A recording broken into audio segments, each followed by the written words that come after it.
show you how to batter and fry chicken. Okay, this one, 2 cups flour, half a teaspoon of salt and pepper blend, equal parts salt and pepper. Same with this one, 2 cups, half a teaspoon. In this one, we have 3 eggs and 2/3 cup buttermilk and 3/4 of a teaspoon of the salt and pepper blend.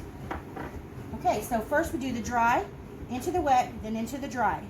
Then we let it sit and rest for about 15 minutes before we fry it so the coating gets stuck well onto the chicken. So here we go. Second piece actually. Coat it evenly, but shake off all the excess so it doesn't get too goopy. Stick it into the wet. Let all the excess drip off of it. Then back into the second dry. And get that good and coated. You want to kind of smash it down a little bit to get all of that wet in contact with the flour. Okay, that one's ready.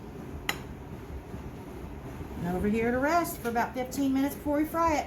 We're going to do all of these and we'll be back in a minute to show you the frying. See how that's sizzling? That's how you know that your grease is good and hot. When you put it in the pan, always put it in away from you so you don't splash yourself. See how it's bubbling really good? Frying really good? That's what you want. Otherwise it's going to be soggy. Okay? Don't crowd your pan too much or you'll cool it off too fast and you won't get a good crisp crust. We're going to fry all these pieces, and once they get done, we're going to put them in the oven at 300 on this to get all the excess grease to drop off while we fry it in batches.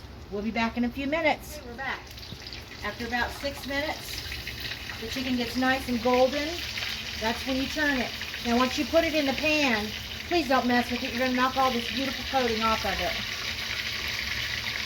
Once it's done on the other side, when it looks like this, we'll put it in on that broiler pan, and then we'll stick it in the oven while we cook the rest of it. Remember, always flip away from yourself so you don't get burned. And the oil you cook in can be anything. I've got vegetable oil and shortening, half and half mix. That's the way my family always does it. And we'll be back in a minute when this is all done. Welcome back. The chicken is done, and we've plated it up and made pan gravy, corn, buttered corn. Look at that. Isn't that just beautiful?